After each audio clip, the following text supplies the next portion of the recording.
Okay. That is now live.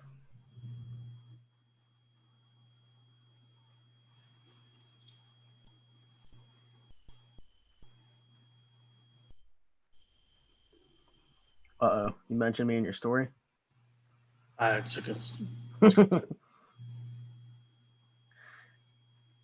you looking cute, don't worry. All right. Let's roll. Roll.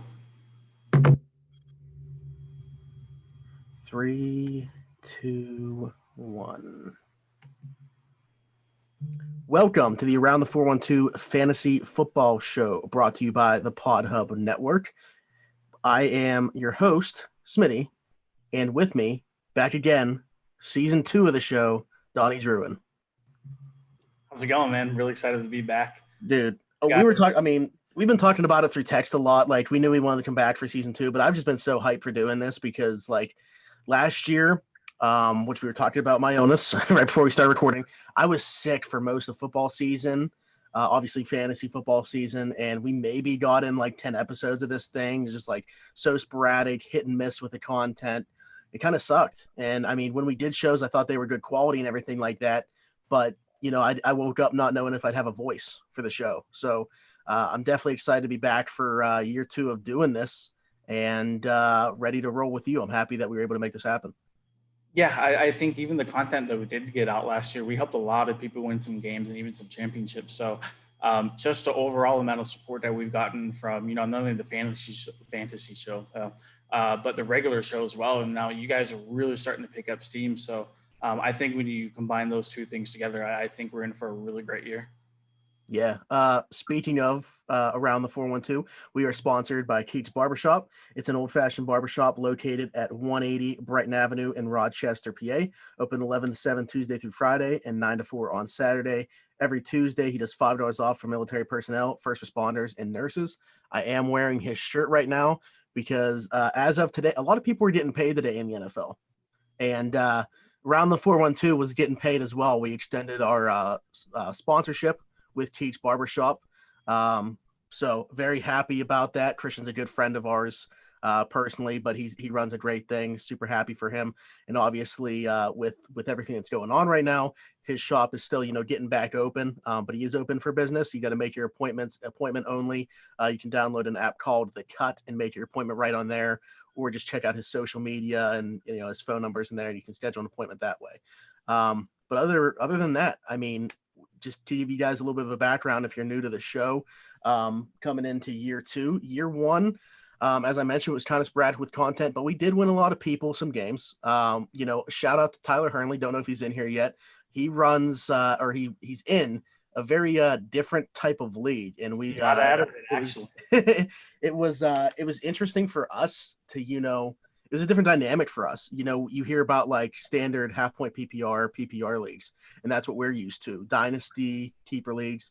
But yeah, what he has going on is completely different from what either of us have ever dealt with. So it was interesting for us. It gave us a whole new perspective on what fantasy football could be, the type of leagues you guys might be in. So if you have any type of questions, just shoot them at us on here. If you're in the live chat, if you're listening back, make sure you head on over to the live chat, youtube.com/c/around the 412 and join us live when we do this every week, or tweet at us at around the 412 at Z23Smitty or at Donnie Druin.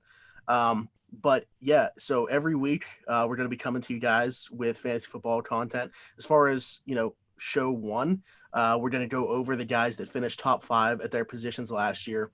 Maybe let you guys know if we think that they have the potential to finish inside the top 5 again. Maybe some guys that could take their place. I actually, when I was going through this, was very, what's the word I'm looking for?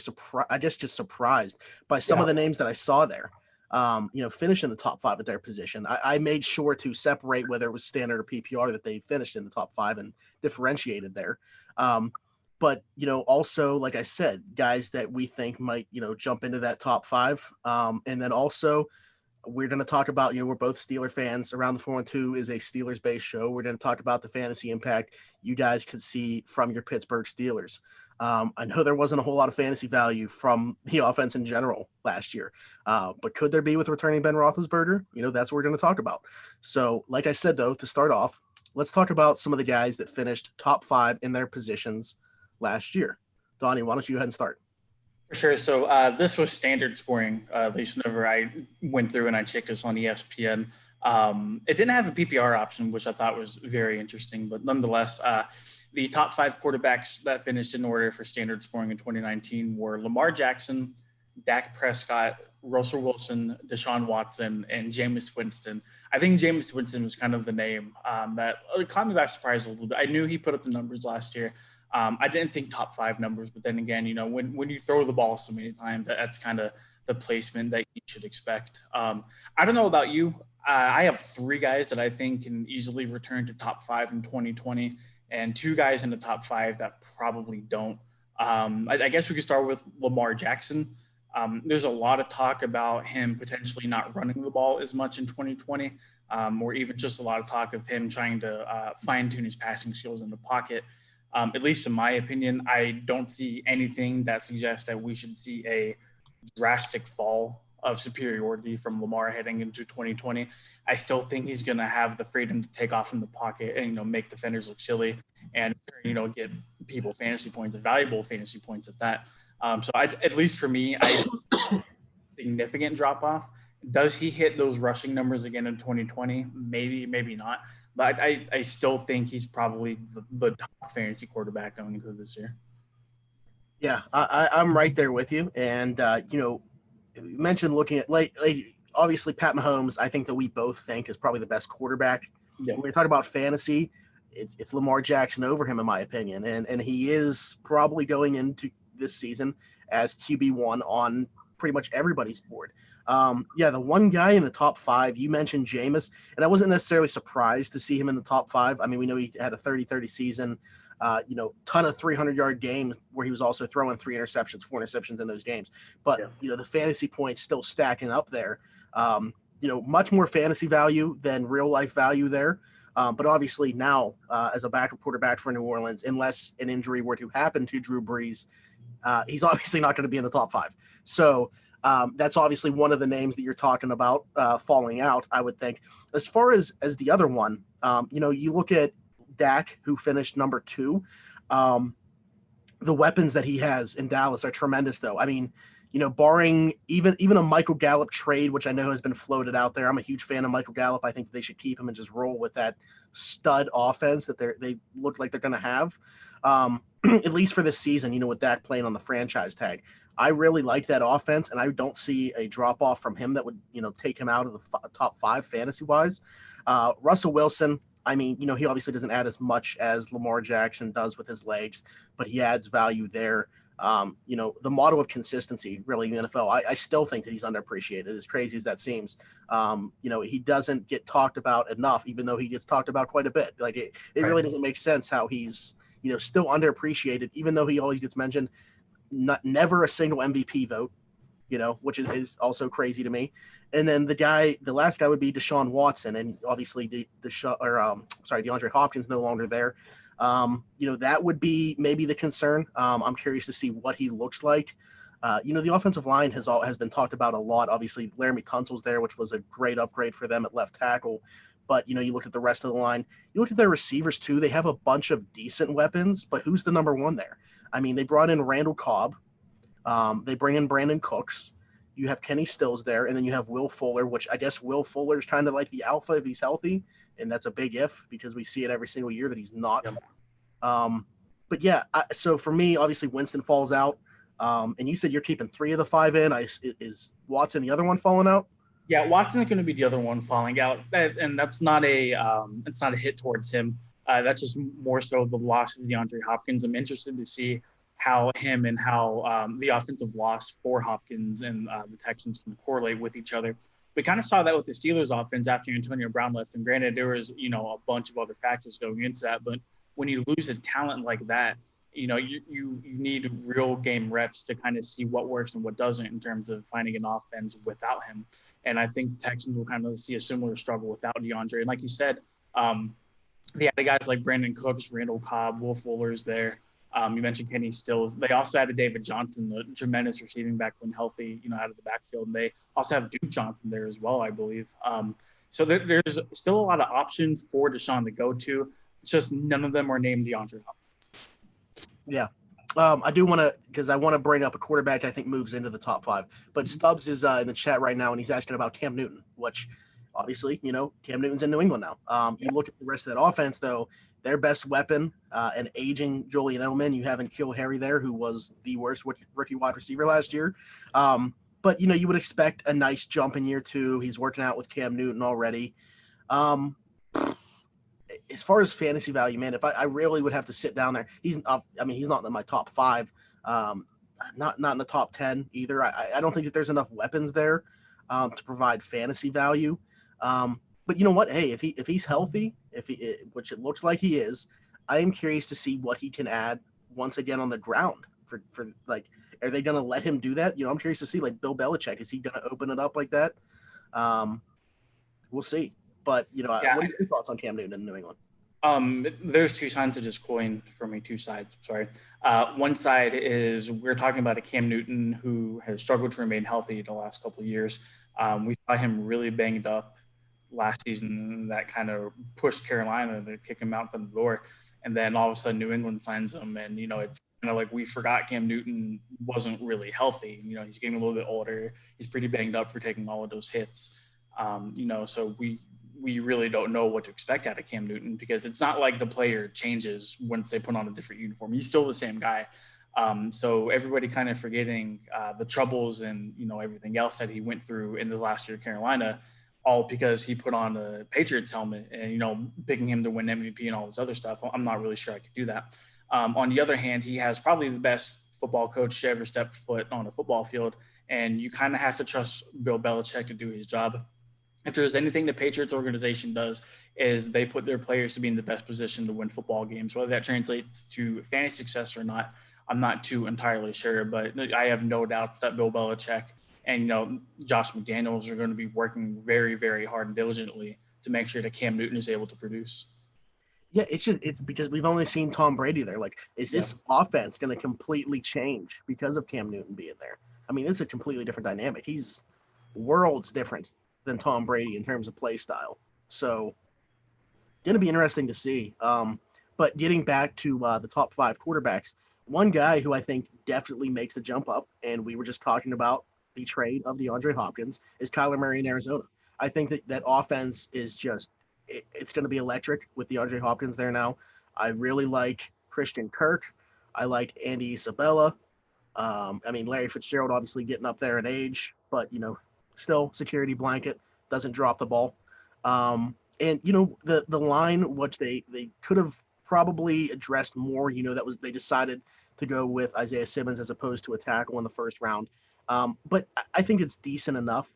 I'm not, sitting here pounding the table saying Arizona's going to compete in the division for a playoff spot or anything like that. But I think in terms of just the offense, it's going to be very fun to watch. And from a fantasy perspective, Kyler Murray would be a guy that I think that you could see go into that top 5. No, I completely agree. And I think you and I were one of the first people on the Kyler Murray fantasy hype train last season. I felt like every week he was one of our waiver wire picks, and he was going to be in our top 5 down the stretch, winning people fantasy games. I think when you add a guy like DeAndre Hopkins and, you get a healthy running back, stable in there for Kyler to kind of have some pressure taken off of him. My only concern is the offensive line, but like you said, it wasn't, entirely their fault. Kyler owned up to his mistakes and said a lot of the sacks last year were on him. And, it's not like he's immobile. He has the ability to scramble out the pocket and make defenders miss and, kind of turn what would be a 5-yard sack into a 15-yard gain. So, kind of like trusting Bill Belichick, like I just touched on, you have to be able to trust Cliff Kingsbury and his offensive genius, and at minimum, at least get you fantasy points, if not winning them football games. Yeah, I completely agree. Like I said, not totally sure how that would translate to real life in terms of the record for the Arizona Cardinals this year. Though I do like them overall. I think Cliff Kingsbury fits there. I think they got the right thing going, building that offense. Obviously, I think Isaiah Simmons is fantastic. I would have taken him too. I understand passing on tackle to get a guy like that. But yeah, I don't think that they're there yet. But from a fantasy perspective, I think Kyler Murray will push into the top 5. Beefy brought up another guy that I would think, kind of right there. It's like for that 5th spot, I'm thinking I still think Deshaun Watson could potentially be there. He mentioned Josh Allen. who was right outside the top 5 last year, somewhere around 6, 7, 8 range. He finished. And again, a guy that adds points on the ground, which, you think about Josh Allen. I think from an outside perspective, a lot of people don't think about what he's adding on the ground. They do a lot of design runs there. I mean, he's running the ball 8 to 10 times a game. And he's adding 6 to 7 points right there to your fantasy team. But I mean, he won Tyler a fantasy championship last year, pretty much. So, I look at him potentially. I hate to say it, but say things go right in Cleveland for Baker Mayfield. Look at all those weapons he has. I mean, we kind of you talked about it last year. You thought he was going to have a great season and OBJ was going to have a great season. Maybe it was just a year off. Maybe it's this year. If everybody stays healthy and Kevin Stefanski was the right hire, which, Baker was pounding the table for Freddie Kitchens. He got him. That did not work out well. But Kevin Stefanski has long been considered, a quarterback whisperer of sorts. We'll see how that relationship goes. Another guy that I might consider would be Matt Ryan. I think Calvin Ridley still has another step that he could take. And obviously Julio Jones is there. I don't know what Todd Gurley's going to bring to that backfield. I don't know how much is really left there. But, from a fantasy perspective, though, I think Matt Ryan is pretty much as consistent as you can get. Yeah, he's not going to be like in that top 5, but you can always count on him being around like number 8. But, if Calvin Ridley does take another step, if Hayden Hurst, if they're talking him up, saying he can come in and pretty much replace the Austin Hooper production, Austin Hooper was a product of that system. If that happens, you're looking at Matt Ryan, once again, being right there, QB 7, 8, potentially pushing that top 5. Yep. No, I completely agree with everything you said. And let's say that Todd Gurley is healthy, then you have one of the best receiving backs in the game, and just in terms of catching the ball and getting himself in space and making defenders miss. Atlanta's always kind of been that fantasy football factory in terms of producing points. I mean, when you have two receivers such as Julio Jones and Calvin Ridley, you have a guy like Hayden Hurst at tight end, running back like Todd Gurley. There's always an opportunity to score points, whether it be touchdowns or field goals or anything. So, no, I completely agree with you. I'm with you on the Cleveland hype train as well. Well, not the hype train, but at least recognizing potential B1 in 2020. Apparently, Odell wasn't healthy all last season. The talent's there. You can't deny that the talent is there for Cleveland. It's just a matter of them putting together the pieces of the puzzle and them making it work. I think both of those situations. I like Atlanta's. Matt Ryan's probability of jumping into the top 5 a lot better than Baker Mayfield's.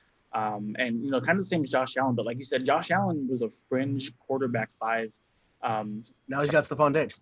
Right, yeah, he has a bona fide number 1 receiver now. And, in a division with a rookie quarterback in Tua, a still kind of non-experienced quarterback in Sam Darnold, and then who knows what in New England, that might be Buffalo's for the taking in 2020 if things go their way. Yeah, agreed. Okay, so let's move on to a position where now we can differentiate between PPR and standard leagues for people. So you look at standard leagues at the running back position. I mean, Chris McCaffrey ran away with this position regardless of if you're playing standard or PPR. But standard, Chris McCaffrey, Derrick Henry, Aaron Jones, Zeke, Dalvin Cook. So the difference there when you look at PPR was a guy like Austin Eckler jumping into the top 5 because of what he brings catching the ball out of the backfield. And he replaced Dalvin Cook. So I look at these names, and Chris McCaffrey is going to be a staple there. I'm curious. Tennessee's probably going to run the wheels off of Derrick Henry now that they're not coming to terms on a long-term agreement. He's going to play in the franchise tag. This very well could be his last year there before going into free agency. They're going to run his wheels off. I don't see a way that he doesn't stay in the top 5. Their offense goes through him. They paid Ryan Tannehill. But Ryan Tannehill works best off play action and, pretty much playing in a primarily running offense anyway. They saw how successful that was. They wrote that all the way to the AFC Championship game. I'm higher on Aaron Jones than I feel like a lot of people. I think that he's going to stay in the top 5. Zeke, very consistent. There's a huge debate for some reason going on right now whether he's one of the top 3 backs in the NFL. I saw that on Twitter today. I think Twitter's just bored again, and then obviously either Dalvin Cook or Austin Eckler. And Austin Eckler is the the interesting one here because, finishing number 4 back last year in PPR leagues. And now, Melvin Gordon's not there at all. Melvin Gordon holding out for a portion of last season before coming back, and that potentially played into that. But now he's not even there. But also Phillip Rivers isn't there. And, I know Phillip Rivers is what he is at this point in his career. But I still think that played, the way that he played to Austin Eckler's strengths. And whether it be Tyrod Taylor or Justin Herbert, I'm not so sure that that's going to remain the case this season. So I don't see him finishing in the top 5, whether it be PPR or, well, definitely not standard, but I don't see him remaining in the top 5 in PPR. A guy that I think would make a jump, we talk about him, being obviously one of the most talented, kind of anomaly back. Saquon Barkley did finish in the top 5 last year. And, year 2 of Daniel Jones, I expect him to be a little bit improved. That offensive line's getting better. They're obviously starting to build there. Went with a very safe pick of Andrew Thomas, number 4 overall, a tackle, a 3-year starter at left tackle. But I was very surprised to see Saquon. I mean, as a Saquon owner, I was very disappointed most weeks, but I still thought, overall, he probably finished right around 5. I think he was like 9 or 10. And I was very surprised to see he wasn't 5 or right outside of it. But I think he'll make the jump into the top 5 this next season. Yeah, he was banged up, I believe, for a lot of 2019. But, I mean, he came to the rescue for fantasy owners. I think during the playoffs, he had monster games that ended up winning people fantasy football championships. So, I mean, at least he showed up whenever it mattered. But, no, I'm right there with you. I think if there's any guy that's going to finish top 5 that finished outside the top 5 in 2019 is going to be Saquon Barkley. Can we talk about the Madden ratings really quick and how Ashton are having Saquon and Alvin Kamara in like the 8th and like 10 spots? You know what? Could Alvin Kamara be a guy? I mean, Alvin Kamara might be a guy here too, because you talked about guys that were banged up last year. He was banged up, still ended up, I mean, not that the Pro Bowl means much, but he made a Pro Bowl. I think he's the only back that's had at least, that has 2,000 yards rushing, 2,000 yards receiving, has made the Pro Bowl all of the last 3 years. Yeah, so Kamara didn't even what separated 2018 from 2019 was a touchdown production. I mean, Kamara went from having double-digit touchdowns to really not seeing the end zone. And, whether that's a Latavius Murray thing, whether that's just, wanting to be more aggressive in the red zone, he just didn't score the ball a whole lot. But as far as PPR, his catches were pretty on par. His rushing attempts were pretty on par. So, it's just a matter of Kamara getting the ball in the end zone. That's about it. And even in a down year, because I was a Kamara owner last year, and even in one of the down years that he had, he still put up pretty decent numbers, so you can't be mad with that. So I think outside of Christian McCaffrey, because I think there's just no way CMC, especially with Teddy Bridgewater there, he can't throw the football more than 20 yards downfield. I think CMC's in for another big haul, just in terms of touches. Aaron Jones is kind of iffy for me. I think he'll get a lot of the goal line work taken away from him with A.J. Dillon there now. I still think they're going to utilize him a lot over Jamal Williams. Zeke is still kind of iffy for me. That's not a him thing. That's just Dallas kind of reworking that offense and looking more towards being like an aerial threat. Austin Eckler, I think with Melvin Gordon officially gone, and I think with either Tyrod or Justin Herbert there, I think the game plan is going to be run first. And, even if they don't run, I think a rookie quarterback or Tyrod Taylor, who can't stretch the field very much, are going to want to use a guy like Eckler whenever they need to check down. Derrick Henry, I'm right there with you. I think they are going to run the wheels off of him. I was a little bit concerned. They did lose a piece or two on their offensive line, but they went through and they supplemented that through the draft. So, I mean, as long as a guy like Ryan Tannehill's there, he works very well to play action like you attributed to him earlier. I don't know if I'm a little bit worried of teams kind of picking up on the film Tannehill gave them down the stretch of 2019, kind of figuring out a way. But as long as you have that threat that Ryan Tannehill brings to that Tennessee Titans offense, the defense is going to be backed up a little bit more, which should open more carries and more opportunities for a guy like Derrick Henry. Yeah, I agree. And I mean, you talked about, well, you mentioned A.J. Dillon for Aaron Jones, and I know that the Cowboys paid Zeke, but you had another talented back there in Tony Pollard. Does he maybe take some more work away now? CMC is a lock. I mean, every year he's going to be top 5. workload, what he does every time that he touches the ball. I mean, it's just he's the complete package. I do want to mention some other names that could potentially jump into the top five, and Tyler is in here right now, and he mentioned one. Leonard Fournette. You looked at the rest of that team; he's going to be a touch monster. Now he, per touch, the yards might not end up being that great because teams are going to be game planning around him, assuming he stays in Jacksonville. But just with how many times that he's going to touch the ball, you still think he's going to definitely be in the top 10. Yep. And, he could potentially push the top 5. Another guy, I'm a huge fan of Nick Chubb, and we already mentioned Cleveland's offense. For all the weapons that they have, they still, with Kevin Stefanski being there, we know the way that he operated in Minnesota, they still very well could be a run-first team in Cleveland, even with the weapons they have as pass catchers. No, I'm right there with you. And people like to kind of point to Kareem Hunt being in that backfield. Kareem Hunt really only takes away the pass catching opportunities, and that's not even a whole lot. I understand the tiny concern of Kareem Hunt being there and taking away touches, but I mean, Nick Chubb is still RB1 in that backfield, and he's still going to get those carries. At this point in his career, Kareem Hunt's kind of a secondary player. He's at Tony Pollard to Ezekiel Elliott, if you will, except he's just used it a little bit more. Yeah, at least until, he hits free agency after this year. Maybe he goes somewhere and is a number one again. But as long as he's playing behind Nick Chubb, he's the clear-cut number 2. Nick Chubb's workload isn't going to be impacted by him. Tyler mentioned Fournette and Chubb were my RBs last year. So, yeah, he had those two, and then obviously Josh Allen. Yeah, he was rock solid last year. So if you were asking me right now to put my top 5 together, I'm probably going Christian McCaffrey, and this isn't necessarily in anywhere other than Christian McCaffrey as number 1.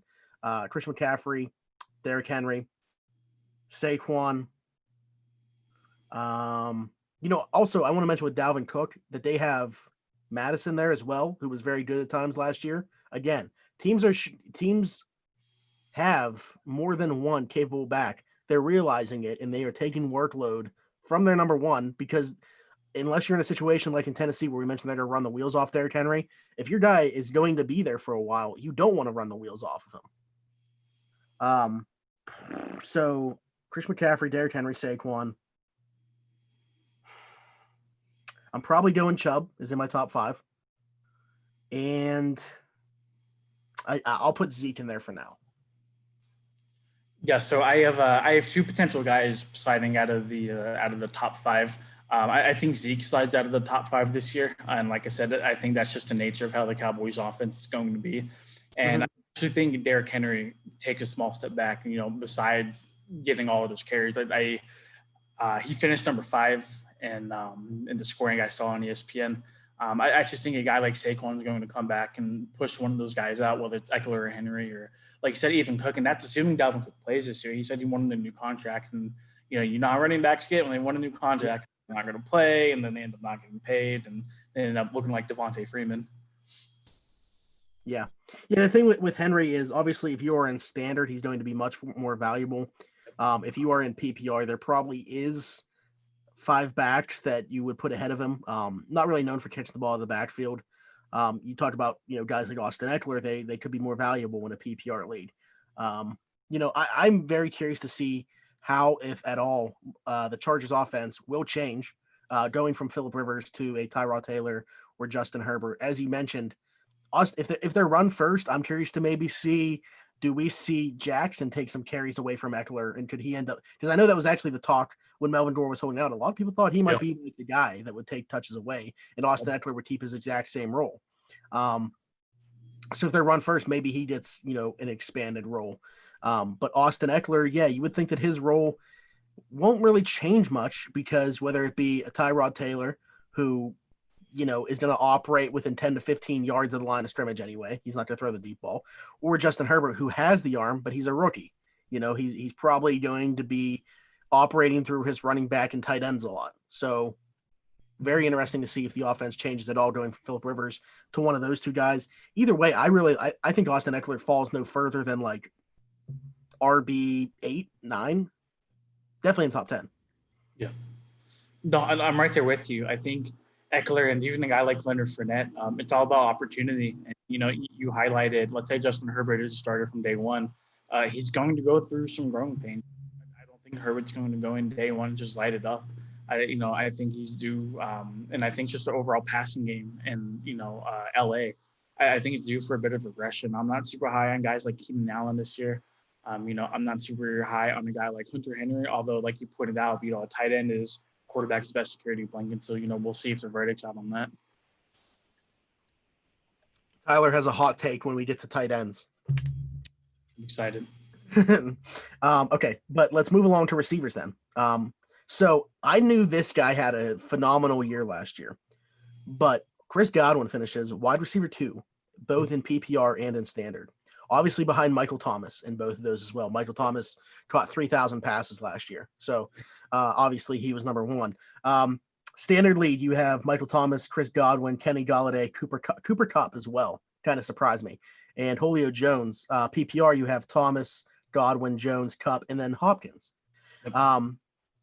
So yeah, for Cooper Kupp to have the season that he did, and I was a Cooper Kupp owner, and it was pretty consistent that he got double digits, and I was pleasantly surprised by that, considering the year Jared Goff and the Rams had. But Cooper Kupp was still getting his, and that was very nice to see. I mentioned Chris Godwin though. I mean, I saw a number today. Nobody has been better at targeting guys in the slot than Tom Brady over the last, 5+ years. And that is where Chris Godwin operates the best. So you really wouldn't expect to see much of a drop off. Michael Thomas, to me, is going to stay within the top 5 regardless. Kenny Golladay, he's getting Stafford back, which he only had him for 8 games last year.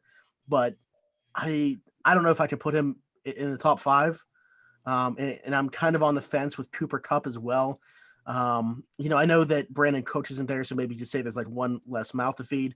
Although Van Jefferson is there, a new rookie that they brought in. Curious to see the role that he might have. Julio Jones is going to be in the top 5 for me. So I think that there's definitely 3. Oh, and Hopkins did finish top 5 for PPR. So if I'm looking at the PPR, I think 4 out of the 5 stay. With that being Michael Thomas, Chris Godwin, Julio, and Hopkins. I would probably take out Kupp. And I don't know where you stand on that. And then if you're looking at standard, I'm probably taking out Golladay as well. So 3 out of the 5 stay. No, I'm right there with you. I think the LA Rams offense kind of, I don't know the right word for it, because I don't want to say like self-destructed, but the Cooper Kupp didn't get, at least I feel like, a whole lot of targets going through. His offense was so. I mentioned he had Josh Allen, he had Leonard Fournette, and Nick Chubb. So his wide receivers last year were Michael Thomas, Chris Godwin, and Kenny Golladay.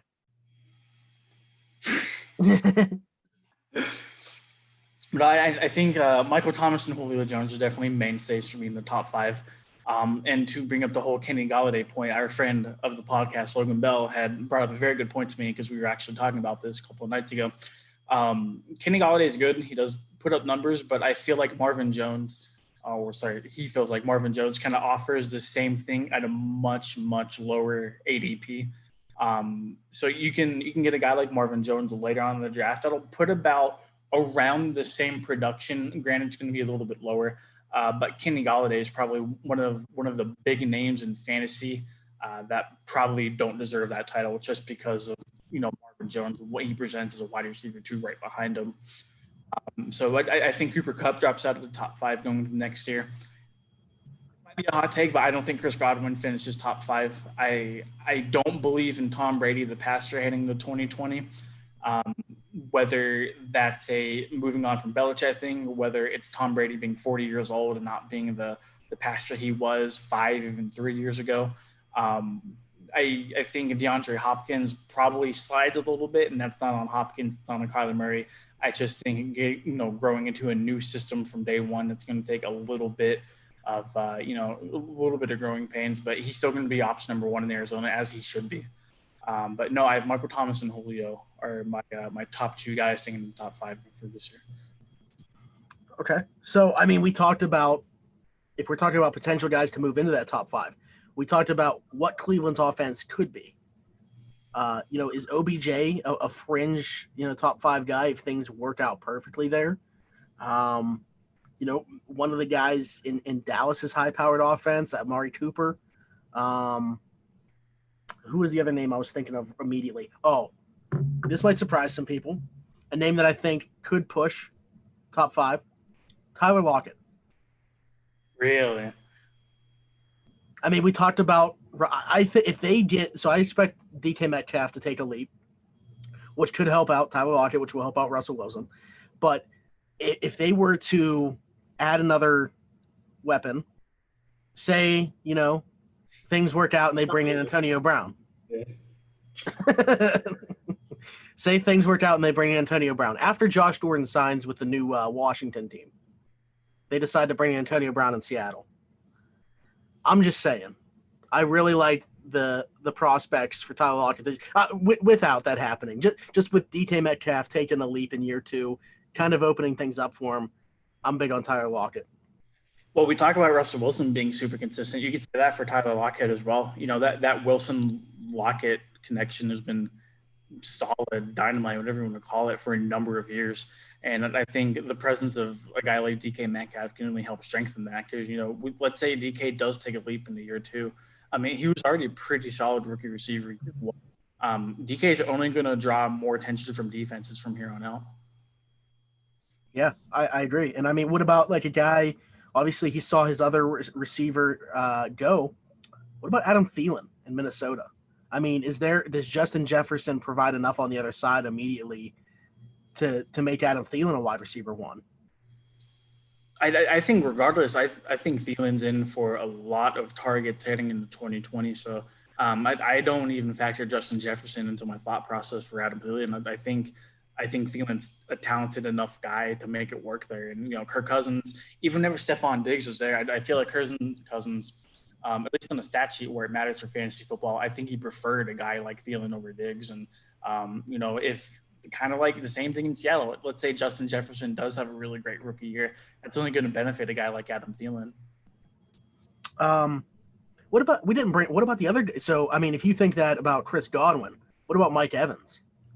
No, I'm right there with Mike Evans as well. I don't think Tom Brady is going to be, this great passer like Jameis Winston was. I think people are looking at the numbers that guys like Godwin and Evans had in 2019 are kind of applying that logic to 2020 when Tom Brady's not going to throw the ball like Jameis Winston did. I think he's going to be a much better passer for a team like Tampa Bay. I think he's going to be more careful with the ball. I think he's going to be a little bit more precise and more of that game manager role. But Tom Brady's not going to sling it like Winston did. He's not going to put up those numbers. No, yeah, I mean, I agree. And that's why I would see Godwin dropping from the number 2 spot. But I think that, and I'm trusting Godwin more than Evans with Tom Brady. I will say that I think Godwin is more likely and probably will produce better numbers than Mike Evans, because we saw a lot of times last year Winston would just say F it and shut sometimes come down. That's kind of his motto. Yeah. And, like you said, Tom Brady targets receivers better than any other quarterback in the NFL. And when it comes to the slot, and look who he has in the slot. One of the best receivers in the game. I don't know how I forgot to bring this name up because I'm a huge fan of him.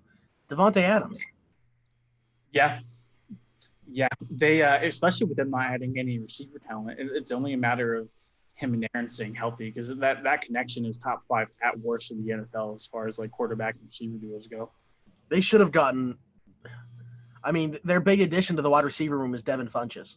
Like, how do you not address that position like immediately in the draft? Those people.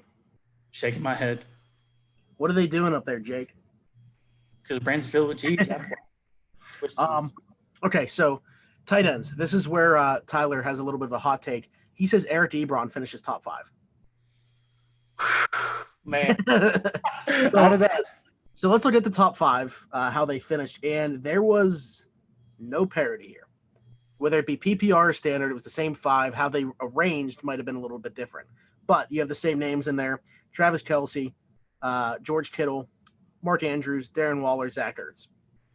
Which, I mean, pretty much every single week when we're putting together our top guys at the position, top 5 at the position, those were the 5 guys included.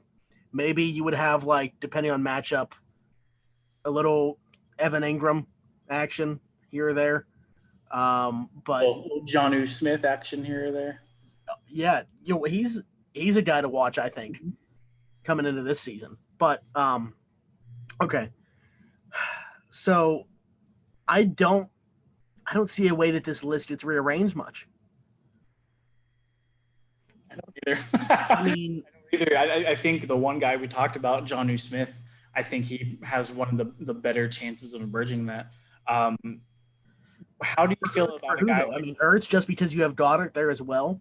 I think of the one person I think would fall out of that list, I think it's Zach Ertz, simply due to the rise of Dallas Goedert. His name's been thrown around, not Goddard, Ertz's. His name's been thrown around a lot in trade rumors because of Dallas Goedert. You know, if you're going to trade, you're going to trade from a position of strength, which the Eagles feel like they have two really good tight ends. And you know, I know people are mentioning, you know, it's obviously just hypothetical with the Jamal Adams stuff or with whoever it might be, Yannick Ngakoue, whoever Philly were to try to trade for. They always want to include Zach Ertz's name in there. I mean, Zach Ertz is a very good tight end, but yeah, they have another one in Dallas Goedert behind him who there's not much of a drop off from. But Kittle, Kelsey, and I love me some Darren Waller. Well, yeah. I'm so happy that he's finally, you know, put the off field stuff behind him. And he can just go out there and play football. That's a great fit. You know, not that the Raiders are a very good team, but it's a great fit for him to continue to put up the numbers he has. So I love that. And Mark Andrews and Lamar Jackson had a great connection last year. You know, even if you see Hollywood Brown, you know, go to that next level, I still think Mark Andrews is the primary target in that passing offense. You know, I know that might be a hot take because I know a lot of people are expecting Hollywood Brown to become the focal point of that passing game. But for me, I think that him and Mark Andrews were just on the same page all of last year, and that continues. So yeah, for me, it would be Ertz dropping out. And you mentioned Jonnu Smith. That's one of the guys that I thought of. The other one that I thought of is Evan Engram. You know, if he stays healthy this year and we see Daniel Jones take a leap. So what do you think about a guy like Rob Gronkowski? I think that there's too many mouths to feed. You know, not to say he can't come back and be at least half of the player he was. Obviously, he's still playing with Tom Brady, but I don't see a top 5 tight end anymore with Rob Gronkowski. Like, I get he took the year off, so his body's right, everything like that. But at least as of right now, they didn't even end up trading any of those tight ends. So there's still 3 tight ends there, and that's not including the fact that you have Chris Godwin and Mike Evans, one of, if not the best wide receiver duos.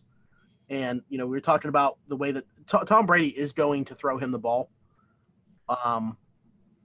especially in the red zone. But I don't think that the opportunity will be there enough to be a top 5 tight end. You still might see him catch, you know, 7, 8 touchdowns, but he might only have like 25, 30 catches on the year. No, I'm right there with you. I think Gronk is a really fun player to watch, but I'm a little bit concerned. I didn't get to watch him play last year. You know, even if he did get his body right, he's still a year older. You know, and nobody defeats father time. You know, you can't stop yourself from aging. So, heck, we saw Gronk as slow as can be before he retired. You know, like he slimmed down a lot, which might help his speed, might help his durability a little bit. But I don't think we should expect to see the same Rob Gronkowski that we saw in New England. You mentioned our friend Andrew Harbaugh at the beginning of the show. Yeah. He's in the chat right now. How much of a jump do the Browns receivers make versus the Steelers? Specifically the Steelers. Hey, you know what? We've honestly kind of been hyping up the Browns in this episode 1. At least the potential that's there. Because we know the receiver that Jarvis Landry can be. We know the guy that Odell Beckham can be. We've yet to see Juju really emerge into that wide receiver 1 role. And it looks like Deontay Johnson's about to blow the lid off of this league in 2020.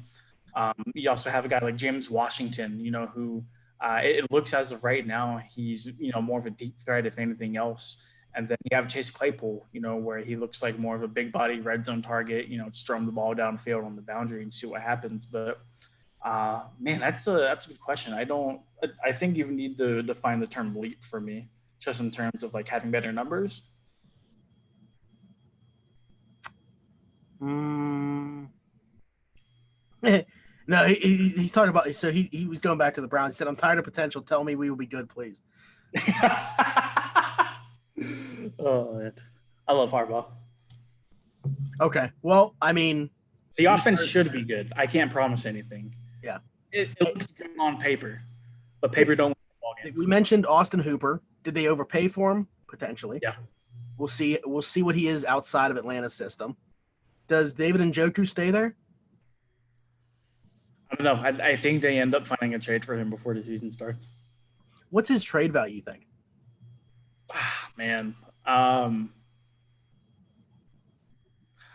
fourth? If my team gave up a fourth for him, I would be understanding, but still a little bit like worried. A conditional fourth? I feel like if I got like a for him, I would feel really good about that. So anywhere between that like fourth or like fifth round compensation, I could definitely see that. But no, I mean the Browns have a really good offensive line. They have two great running backs. They have two great receivers. They have one of the best tight ends in football now. They have a number one overall pick at quarterback. Not necessarily fantasy related. Are you at all skeptical about Jedrick Wills moving to left tackle? A little bit. I mean, he's got to figure it out, regardless of my opinion. I think if he's as smart as people would like to claim him to be, I think he could make that switch very easily. But I mean, for me, Wills wasn't a left tackle going into the process. So, also, Harbaugh mentioned that Hayden Hurst fetched a second-round pick for the Ravens. Yeah, but Hayden Hurst has actually produced in his career. And Njoku's always been one of those like what if guys, Yeah, Hurst was pretty underutilized. We know he's talented. We've seen the talent on the field. We know what he can do. He just hasn't done it, Yeah, I guess just with Njoku, the potential enough is why I say a fourth as opposed to a fifth. Now, anything more than – and it also depends, like, are you a bad team? Like, is it an early fourth? Or are we talking, like, late fourth? Anyway, Harbaugh might want to leave now because we're about to dive into some Steelers fantasy outlook. So, nice knowing you, Harbaugh. As we mentioned at the beginning of the show when we said we were going to do this, there wasn't much fantasy value to be had from the Steelers offense last year. You might look at like a guy like Deontay here and there as a flex option. Same with James Washington. Why am I frozen on my own screen? Am I frozen on your screen? There you go. No, you're good. You were. But anyway, and from the running back group, often injured. And when James Conner wasn't out there, wasn't much to be had. I had to use Benny Snell, I think 1 week as like a flex option. Thank God he salvaged it with a touchdown. But and obviously, the quarterback position, there wasn't anything there last year. I think Mason averaged just about 11 points per game and Duck about 7. So now this year, Ben Roethlisberger is coming back. That impacts pretty much the entire offense. Should he be good to go? Should that elbow be good to go? So let's just start with Ben Roethlisberger himself. Beefy actually mentioned him as, not necessarily saying he would be top 5, but the last time that we saw Ben Roethlisberger play a full season, he led the league in passing with 5,000 yards through 30-plus touchdowns. He led the league in picks.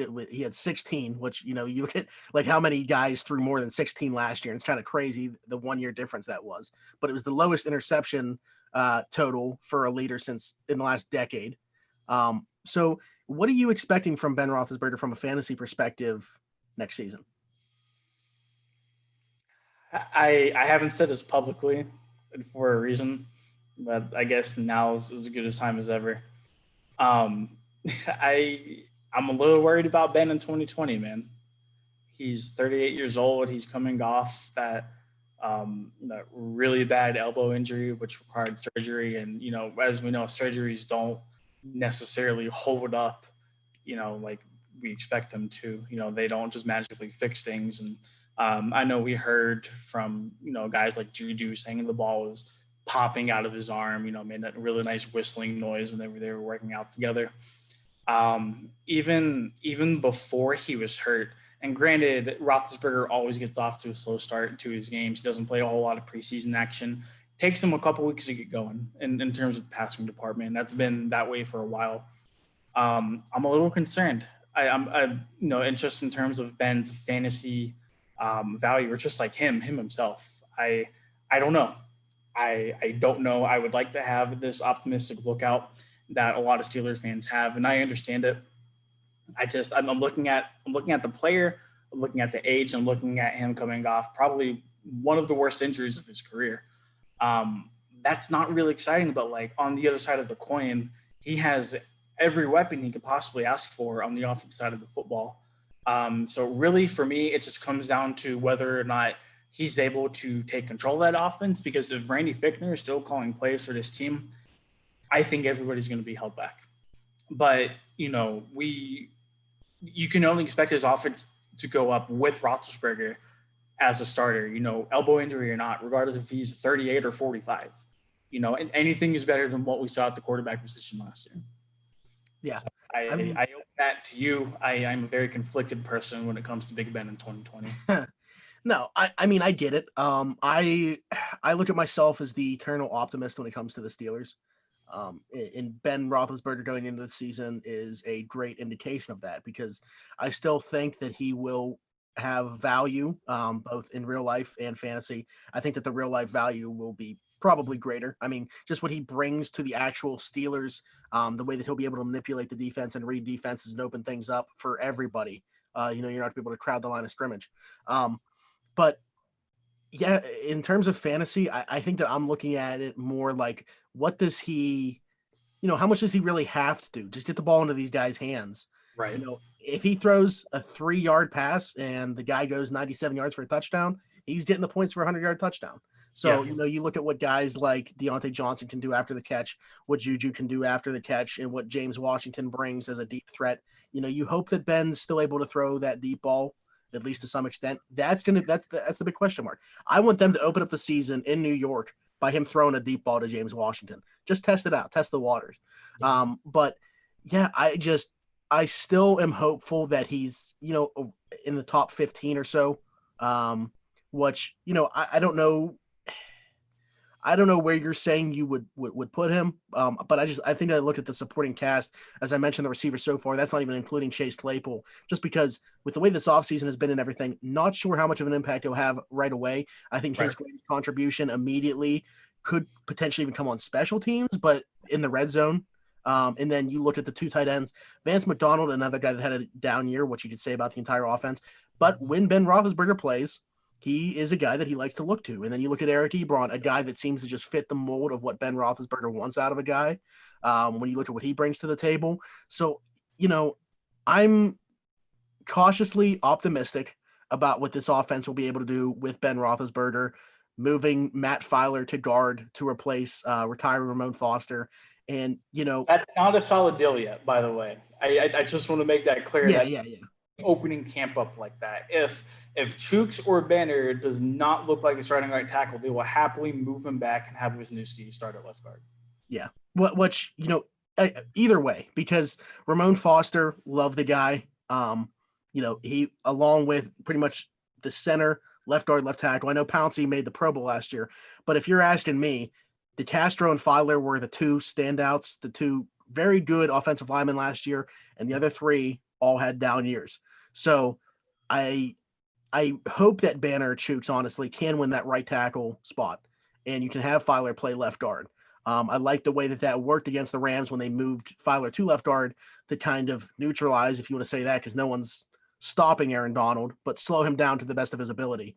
And I thought he did a pretty okay job. I know Aaron Donald had that safety after Ryan Switzer returned a punt for -3 yards when he had 20 yards in front of him. But it is what it is. I still like the prospects of this offense, and I'm cautiously optimistic that Ben can at least provide low-end QB1, top-end QB2 numbers this year. I don't expect Ben to finish top 5. I think No. I think top 10, 12 is right about where his ceiling might be for me. And I don't want this to get confused. I think the Steelers are a playoff team in 2020, and I think Big Ben coming back is the main proprietor for that reason, besides the defense.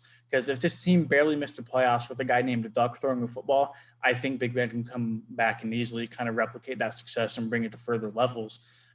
It's for me hoping he can stay healthy and hoping that elbow won't bother him again. That's it. I think that's the only thing holding him back. He looks great from the few pictures we've seen of him in the offseason. The small clip we saw of him throwing the football and, the offseason looked great. But, it gets different when pads get thrown on. And let's say there's no preseason games, for these guys to warm up. We're looking at a big wild card when the Steelers go into New York on Monday Night Football. We have no idea what to expect. We know what should happen with that, tremendous receiving core, the 2 tight ends and a healthy James Conner.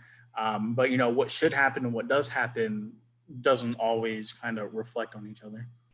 Yeah. And I mean, I guess you can't take any team lightly. And we've seen that be the case with the Steelers, obviously, over the years.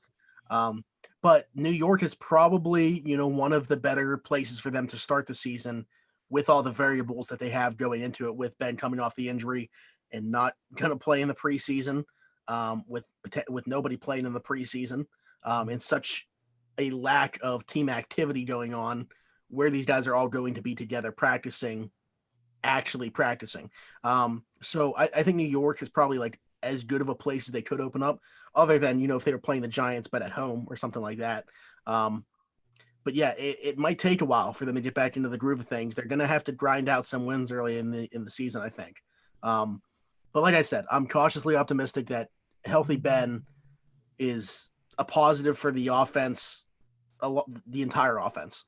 And I still think that he will have a good bit of value just because of the weapons that he has to throw to. But as we are about to talk about, also in the backfield, you have 4 running backs option. Well, maybe 5 running back options. Who knows who's going to end up making this final roster. Yeah. Obviously James Conner. They drafted Anthony McFarland. We saw a lot of Benny Snell last year. They have Jaylen Samuels, and we saw Kareth White have a role both as a returner and getting some carries. You even have Trey Edmonds, who might be the best pass pro of them, and also play special teams. He had an interception last year, unlike his brother. Yeah, but he's a better safety than his brother. So, I mean, that's 6 running backs right there. Now, how many are going to actually make the roster? Maybe 4? 3? I say 3, and then if they're lucky, probably a guy like Jaylen Samuels or Kareth White slides onto that practice squad. They are upping the number of spots on game day rosters, a couple spots, and the practice squad will reflect that as well. So maybe you see them keep 4. But if they do keep 4, I'm not sure all of those guys get utilized like they should. And at least for me, I don't know if we're like jumping ahead a little bit here. Anthony McFarland does what Jaylen Samuels does. And for me, when you have 2 identical players like that, there's really no point in keeping 2 players like that if you have already drafted one, especially in the 4th round as well. I think Jaylen Samuels is kind of the odd guy out right now. I am a big fan of the Anthony McFarland pick as time passes, and I continue to see more. I think that he's honestly more of a between the tackles runner than Jaylen Samuels is. I think that you can put him, like if he were, I don't know that he could hold down every back duties, just because, he has a little bit of an injury history as well, going back to Maryland. But I would trust him, for a game if he had to be the lead back, quote unquote. So I like Anthony McFarland. If it means, Jaylen Samuels not making the roster, so be it, because I think Anthony McFarland will be a little bit of an upgrade. Jaylen Samuels, I understand that the offense was terrible last year across the board, but Jaylen Samuels averaged less than 3 yards per carry last year. Yeah. He really didn't make a case for himself to make this roster and to say, hey, don't draft a running back. Benny Snell, I think he's fine for what he does. Again, don't think he's a 3-down guy though. I think that he's first. If you're putting him in a role where he's running the ball on 1st and 2nd down, you have a receiving back. I think that's fine. I think you give him goal line touches, short yardage work. That's fine. I think he's great in that role. James Conner, though, that's obviously you want him to stay healthy and be the lead back. Even if he does stay healthy, I think that he concedes a little bit of work to the other 2 that I just mentioned. I don't think that you're going to see the workhorse back that we saw in 2018. I don't think they want that to happen for many reasons. I think they want him to stay healthy and be productive when we give you the touches. Right. I think that's the best thing for him. That's the best thing for the team. He's coming into a contract year. He's heading into free agency with a lot of other talented running backs. And I think the best thing for him is to, as weird as it sounds, lighten his workload, but be productive when he touches the ball, stay healthy. And, that's easier said than done, but that's the biggest thing that needs to happen for him. And I think that all these guys are going to benefit from it. Who's not going to benefit from it? Maybe fantasy owners, because if one guy's not a standout in that backfield, it's going to be very hard to, peg who you're playing. Obviously, it would be James Conner. He's going to be the back to own in this backfield. But, is he going to offer RB1 value with these other guys that we're talking about? Yeah, I think we can agree on two things. One, the Steelers aren't going to force feed carries like they did with Le'Veon Bell. I think they kind of realized what happened there, just in terms of maybe overvaluing the guy and pushing him out and not being able to pay him. And two, just 400 touches a year just isn't good for the body, man. It's not good.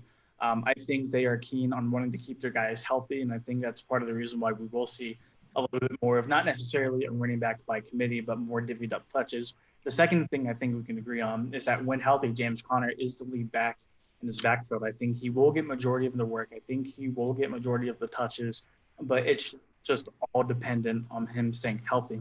He played 10 games last season. 7 of those 10 games that he was healthy for, he hit double-digit scoring. 5 of those, he was hitting 15 points or higher. So when he is healthy, he is producing for you. It's just a matter of him actually staying healthy and being on the field. And that's without a healthy Ben Roethlisberger as well. Yeah, I mean, we were talking about earlier in the show, but with the running backs, Leonard Fournette. James Conner was like right there with Leonard Fournette in terms of scoring when James Conner played.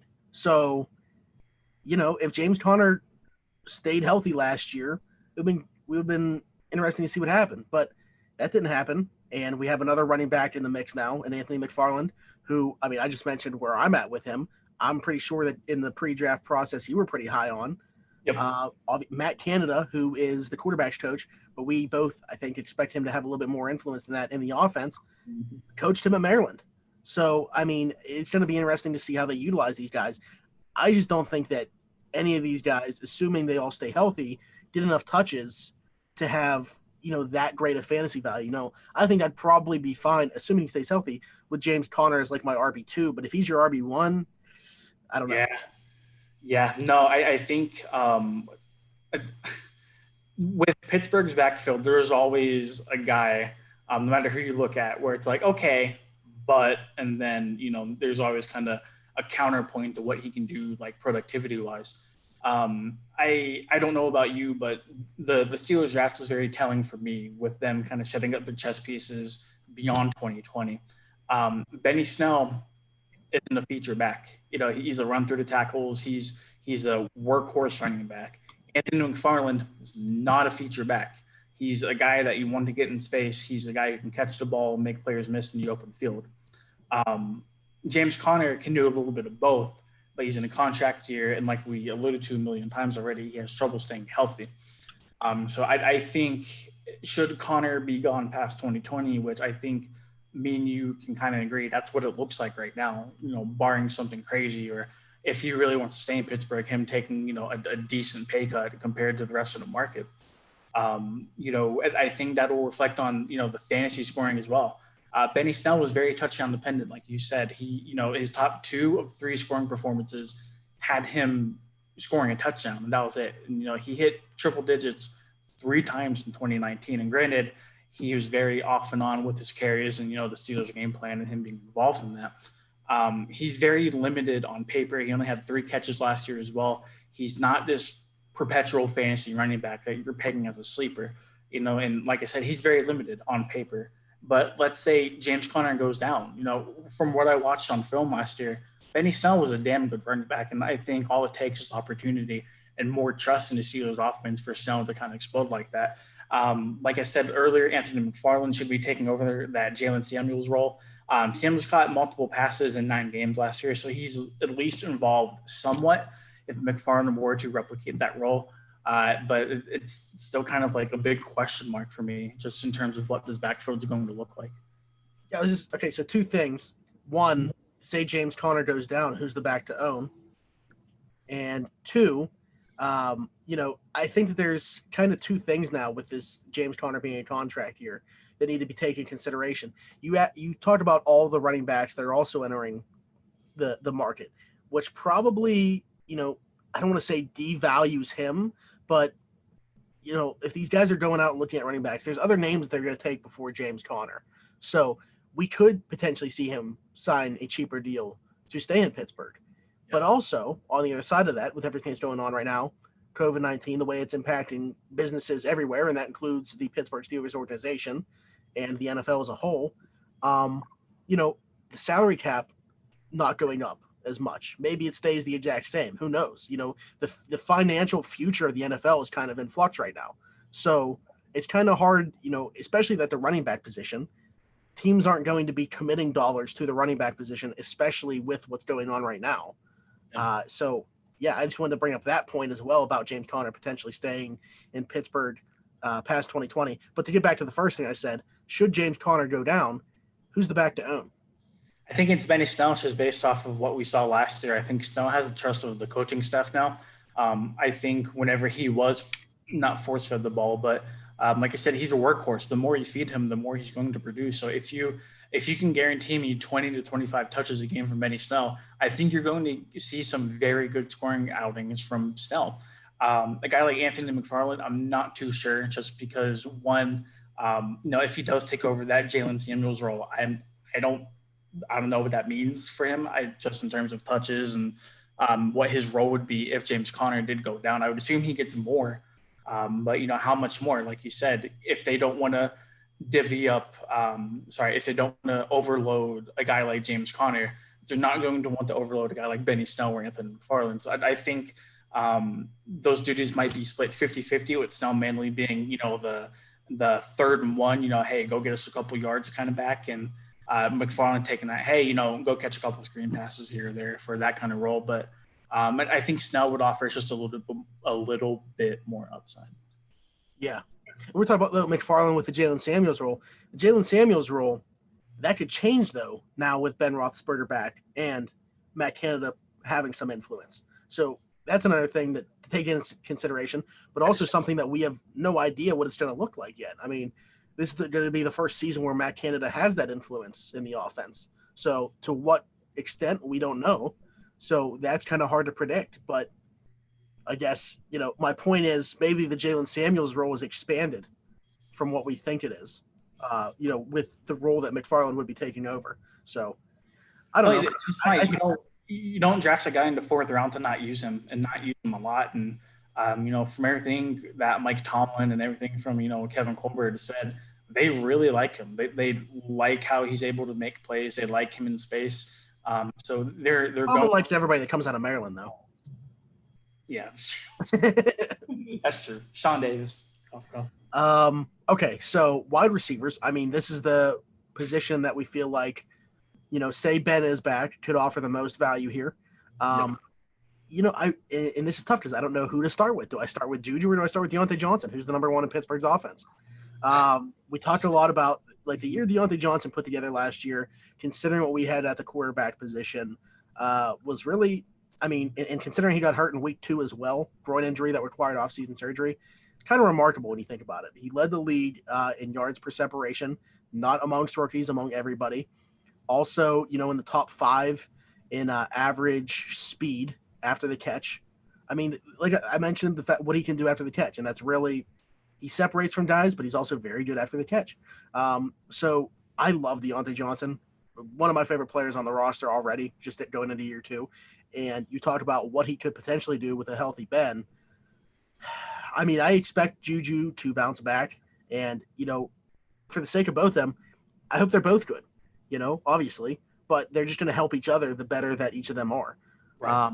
I think James Washington, I don't want to say he's, going to be left out or anything like that, but I don't think his role can really change that much. And, say Ben isn't able to throw that deep ball because of the elbow. Going to be interesting to see what kind of role James Washington has. And then Chase Claypool, Ertz, Ebron, Vance, Mcdonald, as those guys. Chase Claypool, though, I feel like you're looking at in the red zone right now, just because of everything that's happened in his first, I don't want to say even first off season, because He doesn't have one. yeah, he doesn't have any type of off season. He hasn't gotten to work. He's not even necessarily under contract yet. So he hasn't signed his first deal in Pittsburgh yet. So but I do expect him to really have a role in the red zone. So for me, it's Deontay or Juju, and I think they both could have nice years, assuming we keep going back to Ben, but I mean, that's what it all relies on. If Ben is, just even a shell of himself, will be improved upon the quarterback play we had last year. Yep. I still think Deontay and Juju can have fantasy value. James Washington's the guy for me that I'm up in the air about. No, I'm right there with you. I think Juju is the number one until Deontay can dethrone him. And you can make an argument that it's already happening. I mean, Deontay led almost every statistical category but one in Pittsburgh last year. And, Deontay, he, like you said, he had that groin injury that he kind of had to push through. He dealt with the same quarterback situation that Juju went through. They didn't have different guys throwing the ball. He had the same passer week in and week out that Juju did. I do expect Juju to bounce back, especially with Ben Roethlisberger coming back, especially with Juju moving back to the slot. Like, they've been talking about in the offseason. Juju works best there. I think he's able to use his big frame and his, he's not the best route runner, but he can certainly separate from like linebackers, anything like that. So I think he's best fit in the slot. Ben likes Juju a lot, but I'm really excited to see Ben throwing the ball to Deontay Johnson. I think Deontay Johnson's route tree is probably the best out of anybody's on the team right now. And, kind of like you said, they should both feed off of each other. There's not going to be just one solidified number one receiver like we saw with Antonio Brown. In terms of James Washington, though, I think I fully agree with you. He's kind of a one-trick pony when it comes to what his role is and what he's capable of doing. I don't see him running a whole lot of, crazy routes. It's just, hey, go up and go get this, run 40 yards on the field, and try to see if you can come down with it. Chase Claypool for me is kind of the interesting one because I see Washington originally having that other starting spot opposite of Deontay Johnson with Juju in the slot. But I think eventually Chase Claypool will take over that role. And I think Claypool being that big body target, we know Roethlisberger loves his big frame guys. He has, he's loving his entire career. I think Claypool's going to offer a lot of upside if and when he does surpass a guy like James Washington. Yeah, I mean, I've mentioned it on a regular show at least. I don't know if I brought it up on here yet. But in today's NFL, you really need 4 receivers anyway. But from a fantasy perspective, it's hard you're not getting 4 receivers off the same team that provide value. Yeah. So, yeah, I agree. I think that, Deontay and Juju are 2 guys that are going to be owned in every league. James Washington will be up in the air, and I think Claypool probably will be a guy that latches on as the season progresses, him and Ben build a repertoire. And I think like year 2 is going to be great for him. He needs an off season. It's just, yeah, you talk about James Washington being a one-trick pony. I kind of see that being the case with Claypool, at least year 1, 2. Yeah, I don't think from a fantasy perspective that this offense will be able to feed more than 2 wide receivers' mouths. And I think that those 2 receivers are Juju and Deontay. So, no, I'm right there with you. Okay, and lastly, Tyler thinks Eric Ebron's going to be a top 5 tight end. Eric Ebron and Vance Mcdonald as the tight ends. I don't. So I've gone back and forth with this. I think that Eric Ebron could end up leading the team in receiving touchdowns. I very much think that, but I don't think that he's going to catch a ton of passes. I think that he'll mainly be utilized in the red zone. Not much of a blocker. He'll probably line up, kind of like a big slot for until they really get down into the red zone. And then it's going to get interesting what they do in the red zone. Do you have both him and Vance on the field? Like, what is their personnel going to look like inside the 10-yard line? Going to be very interesting to see. Well, if Ben has his way, it'll be a big guy like Juju, a big guy like Claypool, and then 2 big guys with Vance and Eric Ebron in the red zone. And he'll just have his choice of his match. They'll throw it up and they'll come down. Deontay's going to catch like 100 passes for 1,200 yards and have like 2 touchdowns. 4 touchdowns, yeah. No, but I do think I think because of the touchdown production that I expect, Ebron could provide fantasy value. Mcdonald, I'm not sure about. I mean, I know Ben likes him a lot, but with the addition of Ebron, how much of a role is he really going to have? I think Ebron will be the number one tight end whenever the season starts, and I think he'll kind of like cling on to that role. I do think he'll be utilized a lot in the red zone. I can see Mcdonald getting a lot of underneath work as well, though. Vance Mcdonald isn't a bad tight end by any stretch of the imagination, but I mean, I have the same opinion about Jesse James. But for whatever reason, after the retirement of Heath Miller, Tomlin's never been really confident in his tight end room. He's always tried to, whether it be just like draft guys later on in like day 2 or day 3, and try to sign guys in free agency. It hasn't really worked. He hasn't found either one, the bona fide guy that could be a tight end one, or two tight ends that can complement each other to kind of form and create a tight end one. This might be it, though. I think Eric Ebron, his numbers went down last year, but then again, when you play with Andrew Luck and then you move on to who is Jacoby Brissett and Brian Hoyer. Yeah, when you go from Luck to those guys, you kind of expect the numbers to fall a bit. Yeah, he had the ankle injury too, and who was it? Somebody said even that they thought there was the potential there for him to retire because of that. So I don't know how frustrated he got with like the ankle rehab, but I mean he's been working out with Footwork King, who I follow, and I know he looks good though. He looks healthy. He looks ready to roll. He's a fan of Ben. We saw that before he even joined the Steelers. I actually said I think Vance. Go ahead. Yeah, he looks good in that Steelers helmet too. Yeah, he does. I think Vance will have more catches, but I think Ebron gets more touchdowns. That's what I said. I would agree with that. I don't expect Ebron to have like 13 touchdowns like some people on Steelers Twitter are suggesting. Yeah. I think that's a lot.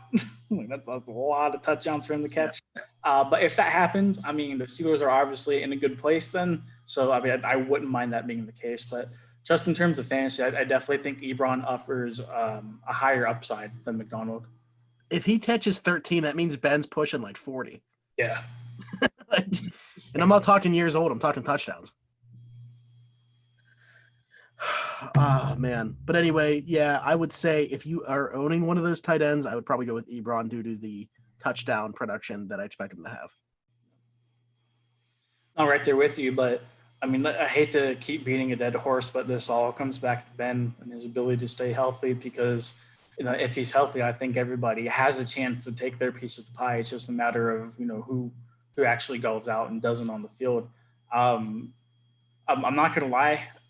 I like Mason Rudolph. I think before the concussion, he was doing pretty darn good. There's some solid stuff there on tape.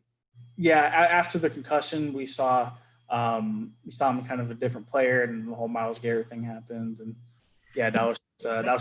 But regardless, though, what's up?